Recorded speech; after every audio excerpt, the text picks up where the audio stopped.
What's up guys, it's me again, Lucky Spark, at for today's video guys ay ipapakita po natin yung process sa pagpapabunga ng Illinois mulberry or mulberry na tanim dito sa aming bahay.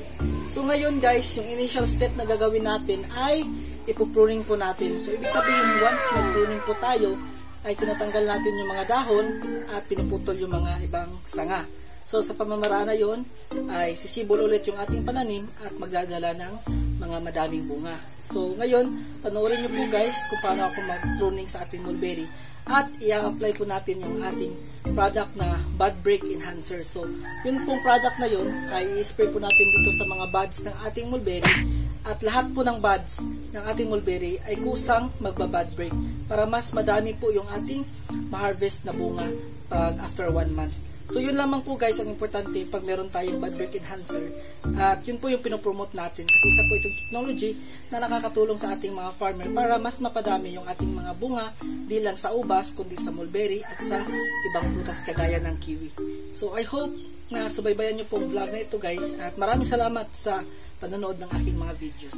So tara, simulan natin yung pag-pruning ng ating mulberry.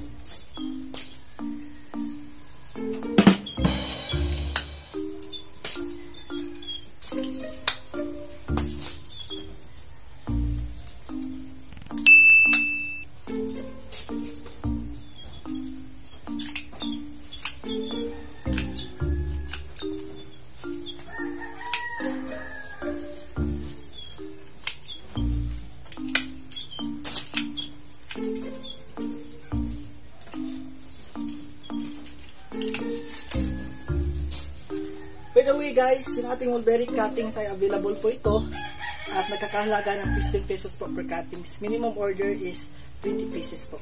So maraming salamat at I hope mag-comment kayo dito or mag-message kayo sa aming Facebook page para mag-order sa aming mulberry.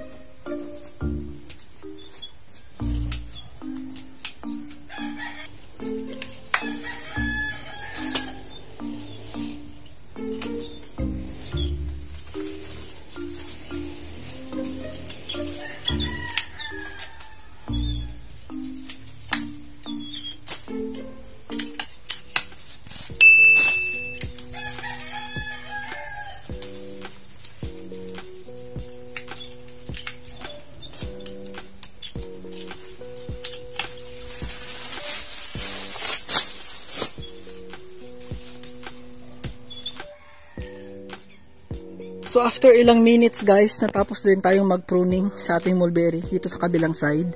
So ito po yung magiging resulta pag nag-pruning tayo guys. Total kalbo siya, wala siyang dahon na natitira. Yan. At pinutol-putol natin yung mga sanga guys. At sa mga sanga na ito, dito po magbubunga. Ito yung parang natira niyang bunga dati. Yan. So mapapansin nyo guys, ano na talaga siya, na-trim na natin. At after naman ito, yung gagawin natin ay mag-spray tayo ng ating produkto na para maglalabasan yung mga buds natin dito. Yan, dito, dito. Lahat yan pag na-sprayhan ng ating produkto. Kaya mas madami yung ating magiging harvest. Yan. Kasi pinakita ko lang po close up kung ano yung paano mag-pruning. Yan. So wala namang standard na ilang length yung puputulin. Yung gusto ko lang, madaming sanga. Pag madami silang sanga guys, ang mangyayari kasi doon, madadami din yung mga lalabas na mga shoots. Kaya madami tayong bunga na makukuha. Yan.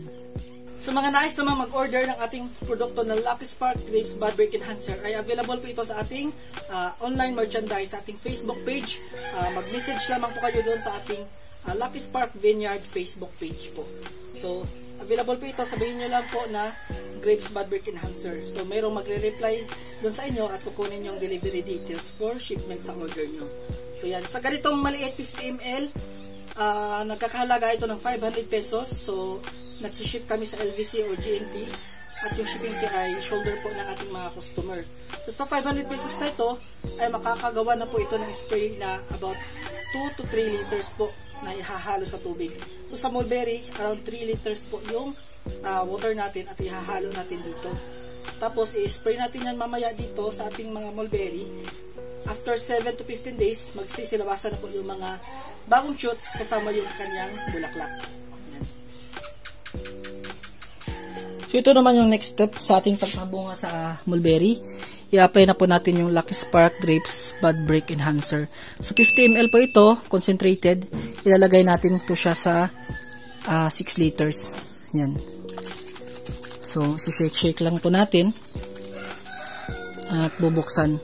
So napaka-safe yung ating produkto kasi naka-sealed siya. May label, may safety label, may expiration date. Yan. Lucky Spark. Lucky Spark brand po yan, guys. Bubuksan natin to. Yan. At yan o. Ganito po siya pag-open, guys.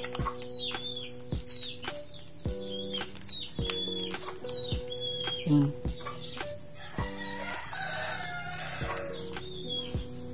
Ito po yung ating produkto na Grapes Bud Break Enhancer. Yan. Ilalagay po natin dito.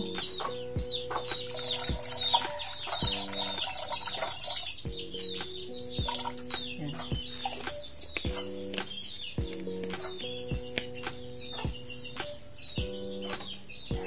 At ihahalo.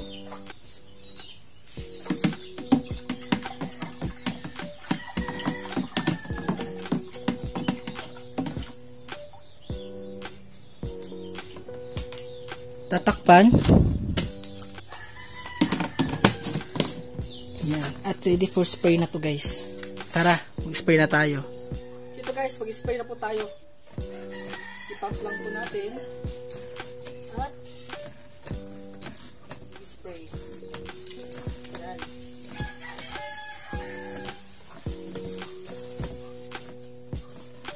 Make sure na mag-mask kayo, guys. Pero ako hindi na po ako nag-mask kasi hindi naman ako magpapaano sa hangin.